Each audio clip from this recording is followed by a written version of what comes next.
Bom, irmãos, estamos aqui novamente na nossa escola bíblica dominical. Hoje nós estamos aqui na nossa revista Cartas de Paulo, Efésios, Filipenses e Filemon. Nós estamos estudando a carta de Paulo aos Efésios, no capítulo 4, a partir do verso 17, a lição de número 7. Então nós vamos ler aqui Efésios capítulo 4, de 17 em diante. Deixa eu abrir aqui a minha Bíblia. Estou quase chegando lá.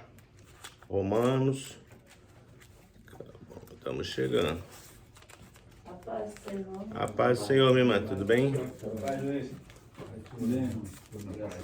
Efésios capítulo 4, de 17 até 24. Diz assim: Assim eu lhes digo com a autoridade do Senhor.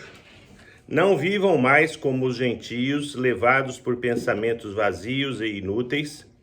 A mente deles está mergulhada na escuridão, andam sem rumo, alienados da vida que Deus dá, pois são ignorantes e endurecem o coração para ele.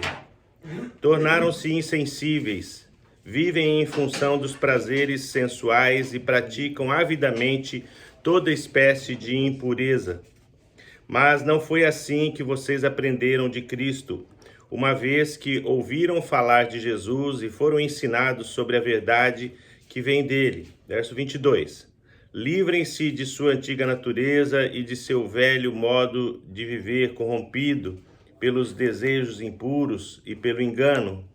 Deixem que o Espírito renove seus pensamentos e atitudes e revistam-se de sua nova natureza, criada para ser verdadeiramente justa e santa como Deus. E até o verso 24, aqui é a nossa lição de número 7, Efésios 4, de 17 a 24.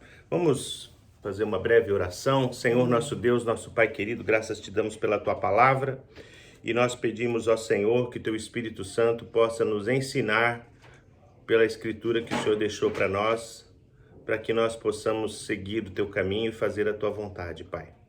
Perdoa os nossos pecados, abençoa nossos irmãos que estão passando por luta, dificuldades, enfermidades, que o Senhor possa, Senhor, pelo teu Espírito Santo, curá-los, abençoá-los.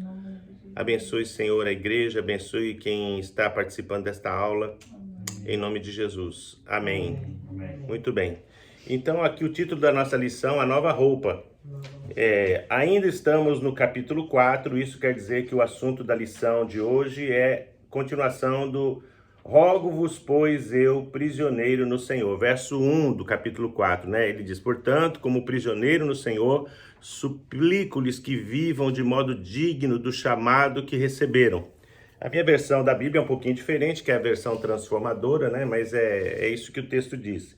Então, Paulo está lá dizendo, eu sou prisioneiro de Cristo, porque ele estava preso, né? E ele diz assim, e da prisão ele escreve essa carta à igreja de Éfeso, e ele diz, eu suplico que vocês vivam de modo digno do chamado que receberam. Então diz aqui, vimos na lição anterior que a unidade cristã é sinal do andar digno dessa vocação. Agora vamos ver que outro sinal é a santidade. Antes da gente passar a olhar aqui os tópicos da nossa revista, a gente tem que entender primeiro o que é santidade. A Bíblia muitas vezes diz assim, aos santos que estão em Corinto, aos santos que estão em tal igreja, e por causa daquela cultura católica que muita gente tem, quando fala santo, sempre imagina o Santo Antônio, o São Benedito, né? Algum santo assim. Mas, na verdade, quando a Bíblia fala aqui de santo, Paulo falando, orem por todos os santos, não está falando por pessoas que morreram, porque os santos são pessoas que já morreram, né? Os santos da Igreja Católica. Nós estamos falando aqui dos santos que somos nós. Porque a palavra santo, ela, na sua essência, significa separado. Então, quando estamos falando de santidade, estamos falando de você separar alguma coisa para Deus. Como um objeto que no culto do Antigo Testamento era sagrado, a arca, por exemplo, a arca era sagrada, porque aquilo ali foi construído e separado para Deus. Amém? Então, no Novo Testamento, cada pessoa que entrega sua vida para Cristo se torna um santo. Amém? Cada um aqui é um santo. Somos santos porque fomos separados. Então, o santo separado acontece quando? No momento em que eu entrego minha vida para Jesus. Não significa que eu mudei de vida, não significa que eu agora sou uma pessoa boazinha, que tudo mudou. Não. Significa que você reconheceu que você é um pecador e que você precisa de salvação e que você recebe Jesus Cristo como seu Salvador. Amém. Você aceita a oferta que Deus fez, certo? Quando a gente fala aceitar Jesus, eu não gosto muito desse termo aceitar Jesus, eu prefiro o termo entregar a vida para Jesus, né? Porque Jesus não precisa ser aceito, né? Mas, falando vulgarmente, é você aceitar o sacrifício que Jesus fez por você, o presente que Deus te deu. A mesma coisa, chega aqui, a Amazon bate na porta e diz assim, olha, tem aqui uma caixa, é um presente para você, tal, foi mandado por tal pessoa, é isso que tem dentro da caixa, e você diz, não, muito obrigado, eu não quero, né? Então, eu aceito ou não aceito, eu recebo ou não recebo, certo? Então, quando nós entregamos a vida para Jesus, imediatamente nós nos tornamos santos, porque fomos separados para Deus. Agora, uma coisa é ser santo porque fomos separados, outra coisa é o processo de santificação. O processo de santificação significa agora que eu me tornei santo, é eu submeter cada área da minha vida ao Senhor, para que esta área seja santificada. Transformado. Exato. Então quer dizer, eu quero agora que meu casamento também seja separado para Deus. Amém. Então eu agora começo a santificar o meu relacionamento com a minha esposa. Eu quero que os meus bens sejam santificados para Deus. Então eu separo essas coisas para Deus. Então, o mesmo processo de separar para Deus, agora não é só a questão da salvação da minha alma, mas é a redenção da minha própria vida. Então, a santidade que vem da salvação, ela não precisa de nada. Jesus morreu na cruz por mim. E isso muita gente tem uma dificuldade imensa para entender, porque acha que só vai ser salvo quem realmente tiver um bom comportamento. Mas se a gente for pensar assim, nós nunca vamos atingir esse nível de santidade que pudesse nos conferir a salvação. A salvação não é conferida a ninguém. Isso é difícil para algumas pessoas, porque as pessoas querem que todo mundo na igreja ande direitinho, todo mundo faça certinho. Então fala assim, não, só é salvo quem vive direitinho. Aí tem um irmão que peca, tem um irmão que faz uma coisa errada, fala, isso aí foi para o inferno. Então existe uma confusão aí, porque se a graça de Deus, ela me basta para a salvação, não há nada que eu corrobore com o meu comportamento para que essa salvação me seja conferida, a não ser a fé. É por isso que a gente vê assim, alguns irmãos, às vezes, cometendo um pecado, fazendo uma coisa errada, e as pessoas dizem, não, mas esse aí não é crente. Eu não posso julgar. Pode ser que não seja mesmo. Por quê? Pelos seus frutos conhecereis, pelo seu comportamento a gente pode entender que uma pessoa é ou não é cristã. Né? É muito difícil de entender que uma pessoa entregou a vida para Jesus, mas continua na macumba. Entregou a vida para Jesus, mas continua na idolatria. Entregou a vida para Jesus, mas continua adulterando, traindo, né? É difícil a gente entender isso. Embora só Deus é que possa avaliar. Fala, irmã. Então, mas aí a pessoa está salva? Um exemplo, ela entregou a vida para Jesus e voltou para as coisas que ela fazia tudo antes. Vive no pecado. Ela está salva? Está salva. Acabou? Porque Jesus quem morreu por ela. Não foi ela que se salvou. Foi Jesus que salvou. Vamos dar um exemplo aqui. Então, mas eu conheço uma moça que está lá na prostituição, lá na rua da prostituição lá. Sim. Como eu uma vez fiz parte de um trabalho desse, a gente entrava nos prostíbulos, pregava, e as moças às vezes falavam assim, ai filho, eu estou trabalhando agora, volta mais tarde. Né? E então, você chega lá e prega o evangelho para aquela moça. Sim. Aquela moça está ali, no meio da prostituição. A mente dela ainda não entende as coisas de Deus. Aí ela orou, ela entregou a vida para Jesus. Quando que ela vai ser salva? É o dia que ela deixar a prostituição? Daqui uma semana, 15 dias? É? Não. Quando ela foi salva? Naquele momento em que ela orou, que ela reconheceu que ela é uma pecadora, que ela precisa de Jesus. Mas o que acontece? Ela está com dificuldade, tem lá um cafetão que está ali exigindo dela que ela se comporte daquela maneira, ela tem que... um monte de coisa, então quer dizer, a vida dela ainda não mudou. Mas e se a vida dela não mudar até o final? Bom, aí nós começamos a entender que é um sinal de que aquela oração não foi sincera, de que ela realmente não estava disposta. Por quê? quando a gente aceita Jesus, inicia-se em nossa vida um processo de santificação. Isso. Esse processo de santificação conta com a ajuda de Deus, com a ajuda do Espírito Santo, mas com a nossa vontade. Sim. É diferente da questão da salvação, porque a salvação depende do sacrifício de Jesus. Amém. Agora, aí você vê na igreja, mas o irmão tem um vício ainda, então, por exemplo, é uma discussão muito grande essa, não vou nem entrar assim, irmãos que bebem, né? Tem, os irmãos aí postam no Facebook bebendo, e aí escandaliza alguns irmãos que acham, né? Eu considero que o vício do álcool, a bebida, ele não é bom para o cristão, ele não incorpora nada, a bebida não tem virtude, certo? Sim. Só tem prejuízo. Amém. Mas tem irmãos que ainda têm essa paixão, são paixões da carne. Aí eu vou dizer, não, mas esse irmão não é salvo. Bom, aí os meus irmãos lá da Congregação Cristã do Brasil vão tudo pro inferno, porque todos eles descem uma canjibrina. É verdade? Não. Tem gente salva lá? Tem. Como tem gente salva aqui? Agora, quem julga é Deus. E quando eu me recuso a um processo de santificação, eu sofro as consequências disso, porque eu não consigo desfrutar do melhor de Deus na minha vida. Entendeu? Por exemplo, eu como pastor, eu às vezes tenho pessoas que... Chega alguém e diz para mim, pastor, a pessoa lá tem um problema de, hoje em dia, com a internet, pornografia. Sim. É viciado em pornografia. Sim. Certo? Já ouvi falar de pastores que passam por tratamento psiquiátrico para se libertar desse vício. Bom, então quer dizer que aquela pessoa, porque foi lá e assistiu aquilo ali, então agora vai para o inferno? Não. O sacrifício de Jesus deixou de ser válido para ele porque ele comete? Não. Ele vai ser salvo, mas Paulo diz lá, escrevendo aos Coríntios, será salvo como que pelo fogo, né? É por isso que nós teremos galardões, e aquelas pessoas que vivem ainda, não vivem em santidade, elas não vão desfrutar dos benefícios desses galardões. A pessoa não vai ter galardão nenhum, né? Vai chegar lá queimadinho, como fala, né? Torradinho. Vai ser salvo. Mas vai ser salvo. Aí tem gente que diz assim, bom, então tudo bem, eu tô salvo mesmo. Mas será que isso é uma atitude digna para com o sacrifício que Jesus Cristo fez por nós? Não. Não é. Não é? Aí parte da consciência de cada um, né? Exatamente. Mas a obra de salvação, ela não... A Bíblia diz assim, pela graça sois salvos mediante a fé, e isso não vem de vós. Nós vamos ver isso no capítulo 5. E isso não vem de vós. É dom de Deus. Dom. É a palavra presente, dádiva. É dom. Mas só mais uma pergunta. Então existe pessoas que ele não quer salvar, um exemplo? Ou não? Não. Todos são. Veja bem. Como que é Veja bem.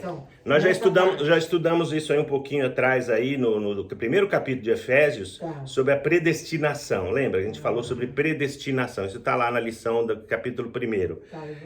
A predestinação, existe, por exemplo, aquelas pessoas que seguem aquela doutrina calvinista, por exemplo, os irmãos da igreja presbiteriana, mesmo os irmãos da Congregação Cristã do Brasil, que não se dizem calvinistas, mas são, né? Eles acreditam numa eleição que Deus faz previamente, escolhendo quem vai ser salvo e quem não vai ser salvo. Sim. E aí, por mais que uma pessoa possa se esforçar, ela não vai ser salva se ela não for escolhida. Eu não creio nisso, já expressei para os irmãos. Eu creio sim na soberania de Deus. Mas eu creio que dentro da soberania de Deus, há pessoas que ele escolheu e que não tiveram nenhuma chance. João Batista... nós vimos ali, no caso, como Deus exigiu de Jonas que ele fosse a Nínive e convenceu ele na marra. Nós temos o profeta Jeremias, que ele diz assim, eu não quero falar, mas existe um fogo dentro de mim que me obriga a falar, né? Então, ele diz, Deus me escolheu desde o ventre da minha mãe. Então, essas pessoas, elas foram separadas por Deus desde o ventre da mãe. Agora, no geral, a palavra de Deus, Pedro e Paulo também escrevendo a Timóteo, ambos dizem o seguinte, que Deus espera que todos sejam salvos. Ora, se Deus espera que todos sejam salvos, como ele pode esperar que todos sejam salvos se ele não escolheu todos? Então, na verdade, Deus escolheu alguns, mas deixou para o resto da humanidade o livre-arbítrio, certo? O livre-arbítrio. Então, por exemplo, Deus um dia... permitiu que a palavra chegasse no meu coração. Os calvinistas, eles entendem que até mesmo essa conversão, esse convencimento, não é uma atitude minha, é Deus quem gerou dentro de mim, Exatamente. certo? Mas eu não creio nisso, eu creio que conta com a minha participação, com a minha vontade. Assim como o processo de santificação, certo? Então, quer dizer, toda pessoa pode ser salva? Toda pessoa pode ser salva. Amém. Amém? Amém. Porque onde chegar o evangelho, essa pessoa aceitar o evangelho, né? Eu não vou nem me esticar aqui, mas eu acho até que pessoas que nem nunca ouviram o evangelho, mas de alguma maneira, porque tem a revelação geral e a revelação especial, né? Algumas pessoas que receberam essa revelação geral, mas nunca viram a Bíblia, nunca ouviram falar, mas que, como o próprio Abraão, por exemplo, o Abraão, ele não creu em Jesus, porque Jesus não existia, mas ele disse que ele foi salvo pela fé em Deus. Amém. Então, eu creio que há pessoas até que Deus justifica pela fé em Deus, porque na ignorância não conheceram Jesus, certo? E Jesus os salvou de maneira indireta, mesmo sem ouvir a mensagem do evangelho. Um índio lá no meio da tribo que não quis seguir o pajé, que não quis seguir os espíritos, que não quis adorar o sol, a lua, as estrelas, mas creu em Deus, Amém. certo?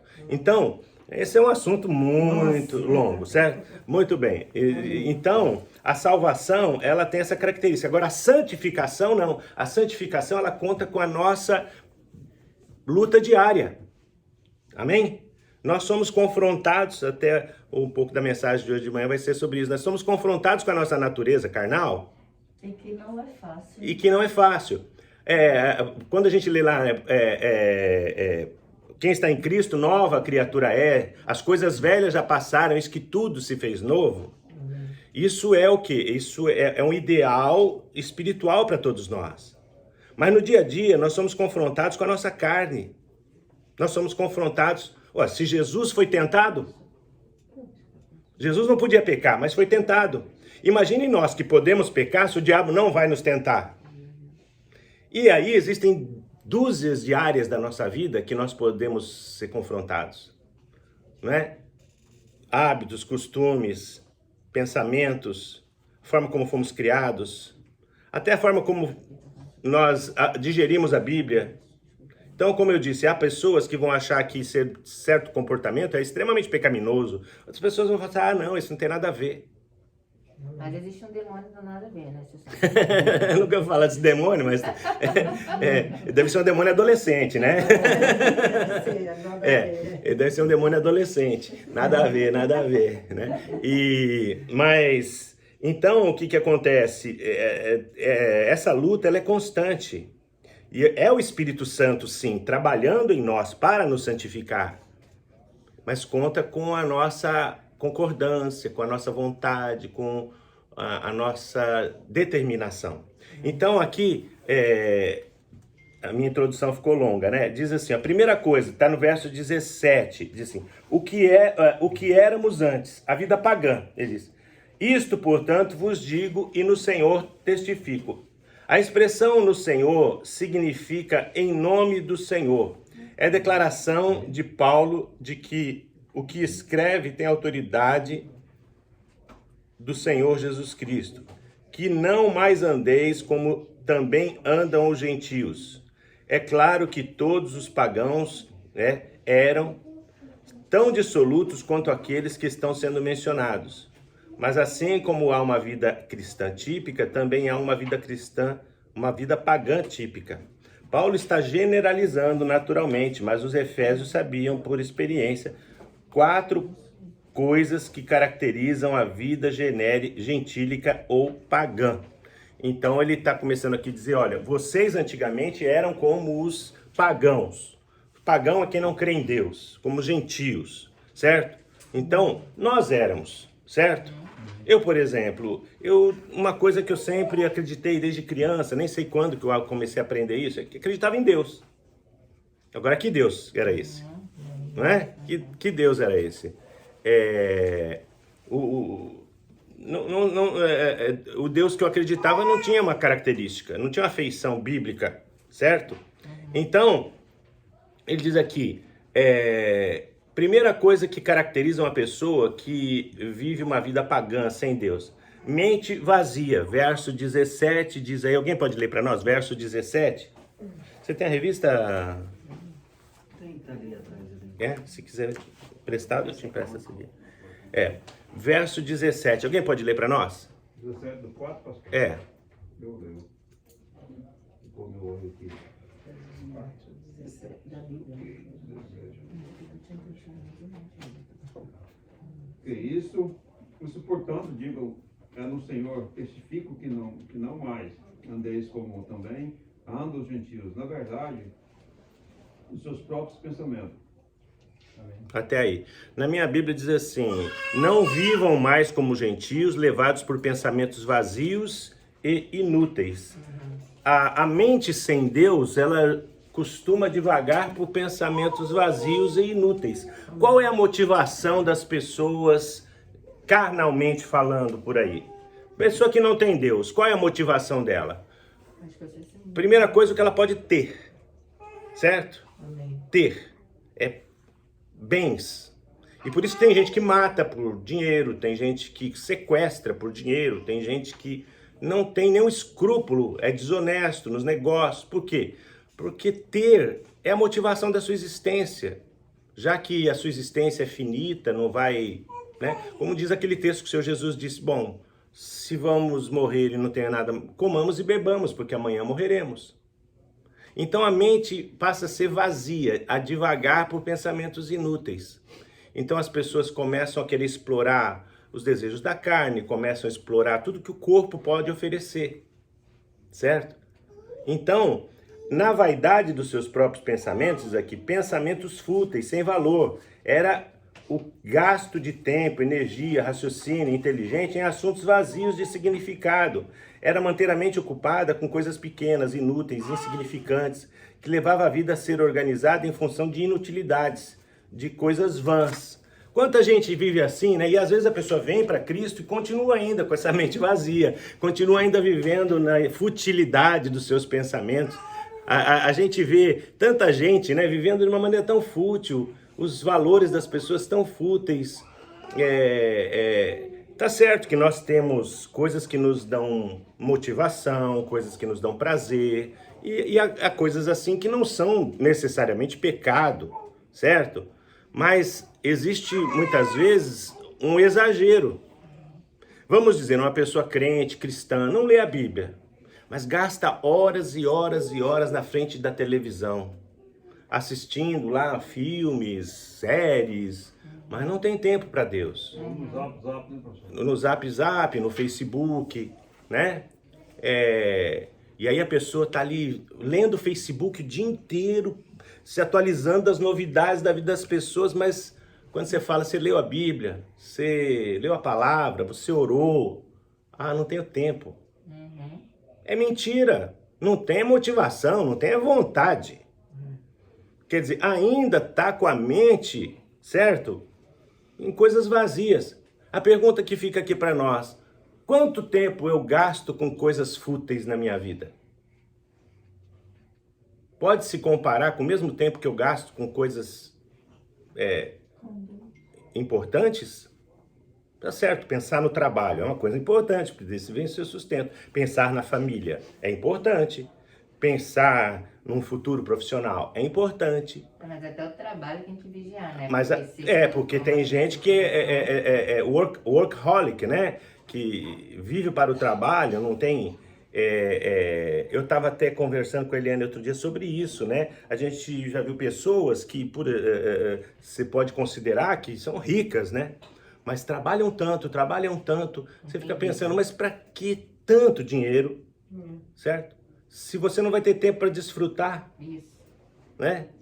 Então, para que tanto dinheiro? Se aquele luxo, aquele conforto que você tem, a pessoa mora num palácio, mas nem tem tempo para desfrutar aquele palácio, né? Nem tem tempo para deitar naquela banheira. O cara tem a banheira de hidromassagem com 50 pontos de massagem. Nunca entrou. É só para mostrar, é como uma embalagem para mostrar para os outros o nível de progresso que essa pessoa tem. Gente, isso é fútil, inútil, certo? É fútil. A pessoa fala, não, então... Outra coisa, segundo ponto, vida alienada, né? Aqui assim, a mente deles está mergulhada na escuridão, andam sem rumos e alienados da vida de Deus, a vida que Deus dá. pois são ignorantes e endurecem o coração para ele. Então aqui nos diz coração, vida alienada, alheios à vida de Deus por causa da ignorância em que vive. Vida alienada é a vida distante. O filho pródigo partiu para uma terra distante e lá dissipou todos os seus bens, vivendo dissolutamente. Lucas 15, 13. Longe da casa do pai, os homens não conhecem limites, a ignorância os domina. A pessoa vive alienada. Alienado significa que não... desconectado da existência de Deus. Quantas pessoas vivem assim, desconectados da existência de Deus? Deus não existe para elas. Ou se existe, é só um conceito. Quantas pessoas frequentam a igreja, mas elas não têm um minuto com Deus, um minuto de oração. É só na hora do desespero. Quando vem o desespero, aí Deus me ajude. Mas na hora no cotidiano, no dia a dia, não tem Deus. Quando a pessoa vai fazer um negócio, quando a pessoa vai numa festa, quando a pessoa vai vestir uma roupa, quando a pessoa vai comprar um carro, em nenhum desses momentos ela pensa qual a vontade de Deus, o que Deus pensa disso. Né?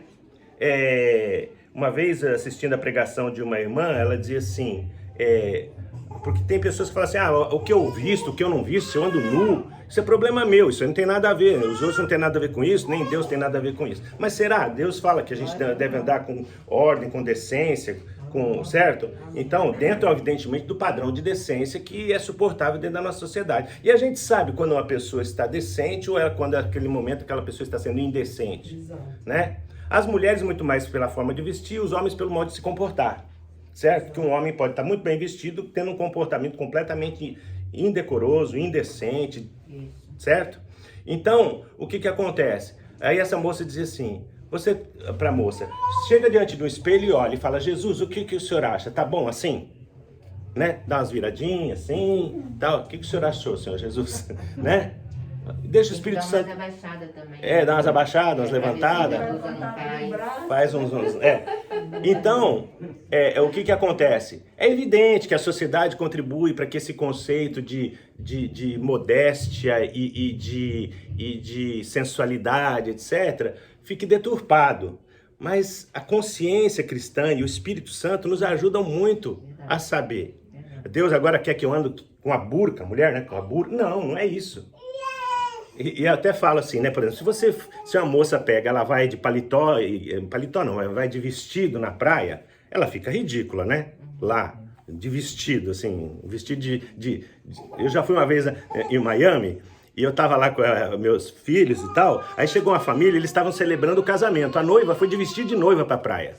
Meu Deus, que coisa horrível. Aquele povo raspando aquelas roupas, aqueles sapatos de cromo assim, arrastando na areia, as menininhas, aqueles vestidinhos assim de renda, entrando na praia. Falei, Jesus, que coisa horrível. Não é o lugar para aquilo. Ali é o lugar da pessoa usar um maiô, usar que ninguém vai olhar, né? Tá certo, depende também até onde que isso chega, né? Agora, se essa pessoa chegar aqui na igreja de biquíni, vai ser um escândalo. Então, tudo tem sua hora e tem seu tempo, certo? E tudo tem seu limite. Quando a gente vive alienado de Deus, não tem limite. Então, a gente ouve falar, por exemplo, pessoas na vida sexual aí, né? Até ouvi falar lá de um casal de pastores que suspeitam que quando o marido morreu lá e tal, eles tinham ido numa casa de swing, né? Você já sabe o que é swing? Quando eu era criança, swing eu pensava que era aquela dancinha assim, swing, né? Mas swing é o cara vai com a esposa lá naquele lugar e troca a esposa com outro camarada lá e vira aquela orgia. Eu pergunto, isso uma pessoa que tem Deus na sua vida vai fazer? Espero que não, né? Não. Se ela fizer é porque ela está alienada de Deus. Tem crente alienado? Tem. Esqueceu de Deus. Eu conheço crentes que esqueceram de Deus. Deliberadamente riscaram Deus da sua cabeça porque querem viver essa vida alienada. Será que creram? Terceiro, coração endurecido. O texto que nós já lemos aqui, né? Eles estão ignorantes porque endureceram o coração para Deus. Então a gente vê que quando diz aqui endureceram, foi uma atitude deliberada. Endureceu. Por quê? Porque você ouve a palavra, você ouve o conselho, mas você endurece seu coração. Você diz, não, vai ser do meu jeito, não do jeito de Deus. Quando a gente era ímpio, pagão, a gente tinha um coração duro. Não queríamos saber da vontade de Deus. Você, quando você chega para uma pessoa que não se converteu, você fala, olha, mas é a vontade de Deus. Doesn't matter, eu não quero saber. Então, aqui diz assim, obscurecidos de entendimento pela dureza do coração. A palavra grega para dureza lembra uma pedra chamada poros, que era mais dura que o mármore. A ideia é que a pessoa vai ouvindo a palavra de Deus e endurecendo o coração por meio da constante desobediência até criar uma casca impenetrável. Já conheceu gente assim? Que criou essa casca? Né? Através da qual nem o próprio Deus atinge o coração da pessoa. Daí as advertências de Hebreus, né, tem todos os versículos aqui que eu espero que os irmãos tenham lido. O problema é que o coração endurecido cega o entendimento, trazendo engano sobre engano. Então o coração endurecido, ele cega o entendimento. Olha só que interessante. Coração, querido, é uma expressão para falar sobre a nossa vontade, sobre os nossos sentimentos que estão na mente. Porque o coração não tem vontade nem mente, né? É que ele bate mais forte quando está numa tensão emocional, né? Pode até bater mais fraco quando a gente está deprimido. Por isso que eles associaram o coração aos sentimentos. Mas na verdade tudo se passa aqui na nossa mente. Então diz aqui que quando eu endureço, tem aquela dura cerviz, né? Cabeça dura. Lembra falar da criança? A criança é cabeça dura. Então, quando a gente endurece o coração, endurece a cabeça, o nosso entendimento começa a ficar cego. Aí você ouve falar que as pessoas fizeram as coisas mais absurdas. Mesmo pessoas que não têm problema, porque tem gente que tem doenças, né? A gente tem que entender isso. Esquizofrenia, pessoas que têm doenças mentais, pessoas que são, como que fala, sociopatas. Todas essas pessoas têm doenças que precisam ser tratadas com remédio, com médico. E o comportamento delas, às vezes, é alterado pela sua enfermidade. Mas pessoas normais, que têm raciocínio, que têm capacidade de entendimento e tal, têm comportamentos que você não consegue entender. Por quê? Porque endureceu o coração, está alienado da vida de Deus e por isso ficou cego no entendimento. Não consegue ver que está errado. Está errado, mas não consegue. 4. Corpo entregue a toda sorte de impurezas. Eu acho que aqui é o verso 19. Tornaram-se insensíveis e vivem em função dos prazeres sensuais e praticam avidamente toda espécie de impureza. Como está na versão de vocês aí? Verso 19. Alguém lê para nós. Os quais, tendo se tornado insensíveis, se entregaram à dissolução para, com a avidez, cometerem toda sorte de impureza. Cometerem toda sorte de impureza, né? Então, nós vemos aqui... Ô Lucas, se você pudesse fechar aquela porta lá do fundo, talvez o som do ensaio não chegasse aqui. Ou chegasse menos, né? Então, nós vemos aqui que a pessoa entrega o corpo. Então, quer dizer, a coisa começa no coração, passa pela mente e depois se espalha pelo corpo. A pessoa começa a entregar o seu corpo para com toda a vontade. A avidez é dedicação, certo? Praticar toda a sorte de impureza. A impureza está relacionada com vida sexual, especialmente vida sexual. É isso que eu falei agora, por exemplo, um casal de pastores foi lá num lugar para trocar de casais. Isso foge à natureza humana, isso foge ao projeto de Deus.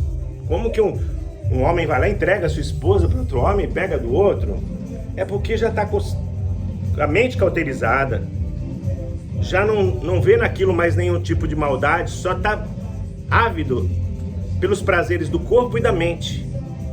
Que eu não consigo nem entender como a pessoa pode ter prazer numa situação dessa. Eu não gosto de pensar, penso, cara, desse é macho, mas que eu não vejo terminado. Ah, é? Não tem como. O cara pode ter um cupom na cabeça, mas levar a mulher dele para trocar gota.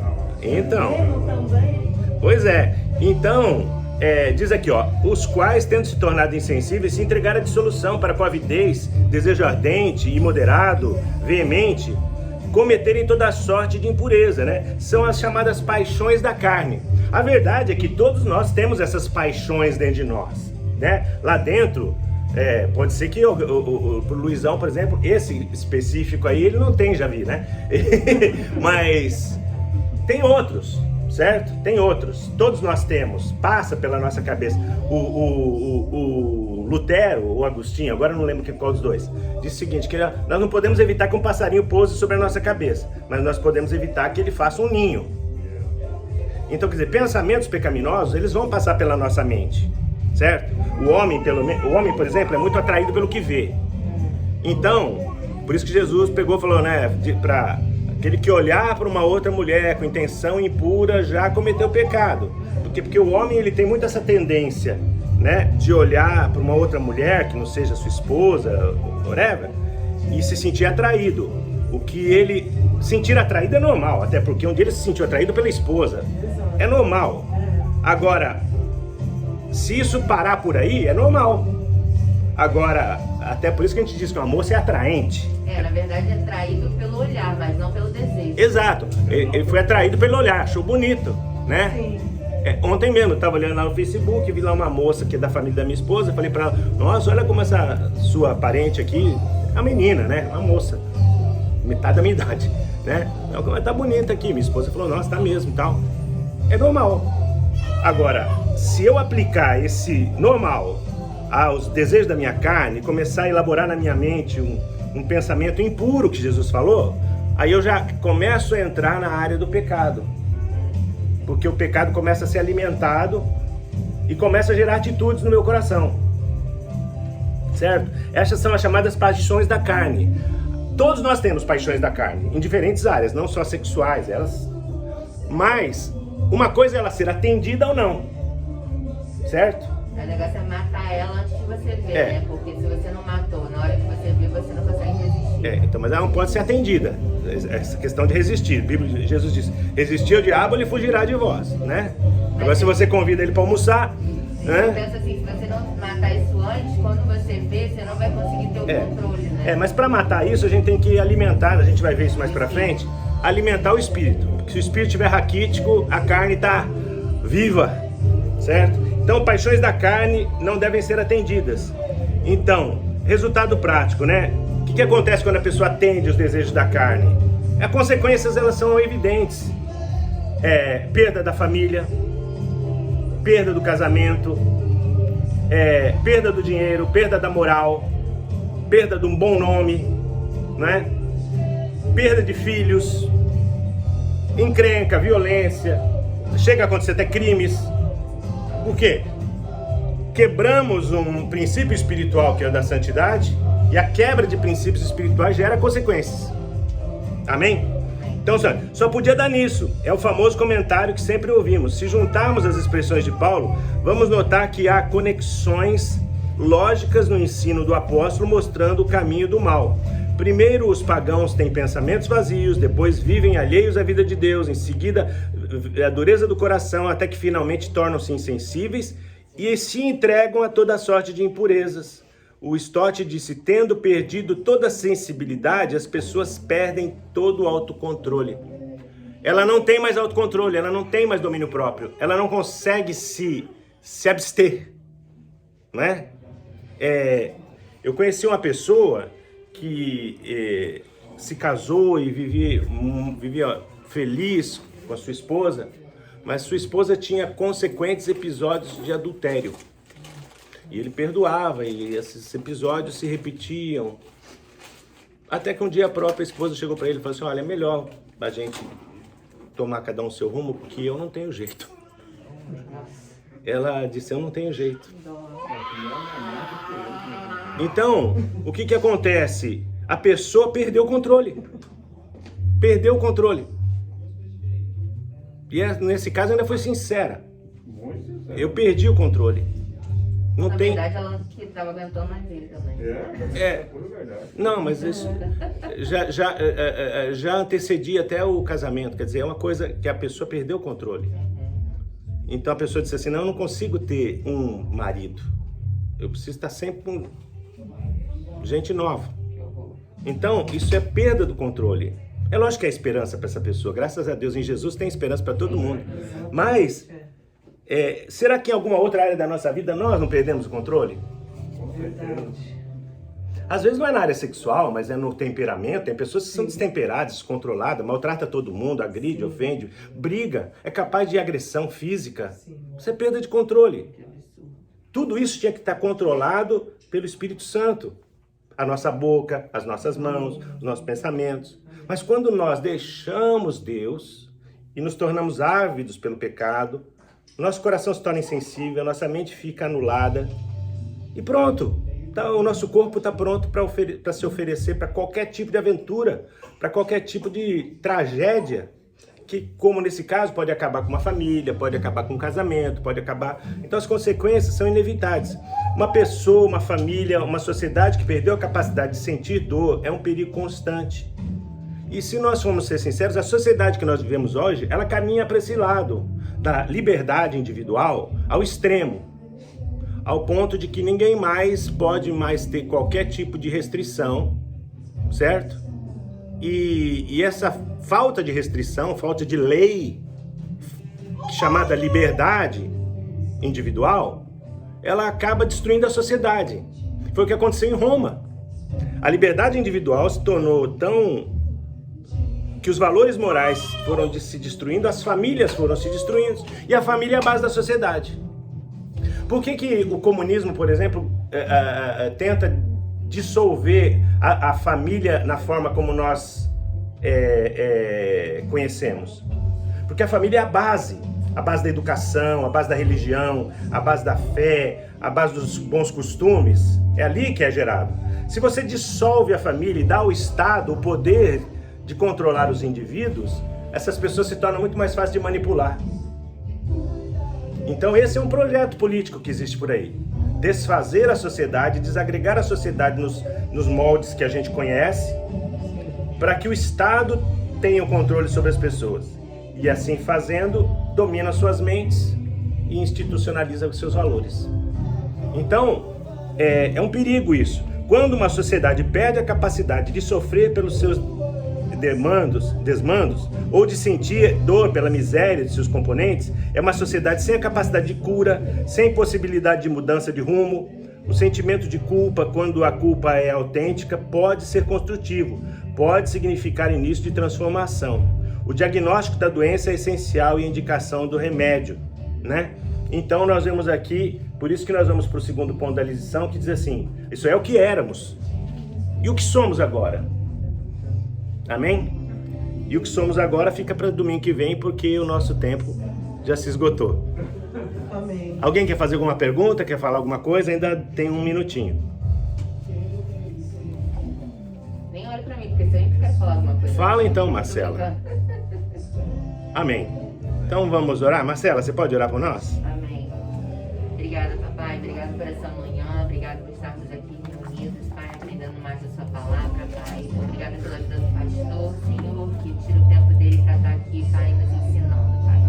Pai, eu peço que em nome de Jesus, o Senhor enche ele de unção, pai, que hoje possamos cultuar, pai, atinge todo o coração, meu Deus, e que o Senhor possa usar o seu filho, pai, para declarar vida na vida da sua igreja, meu Deus. Em nome de Jesus, muito obrigada, abençoe a vida dele e de todos nós que estamos aqui, Senhor, em nome de Jesus. Amém. Amém. Amém. Uma boa semana a todos.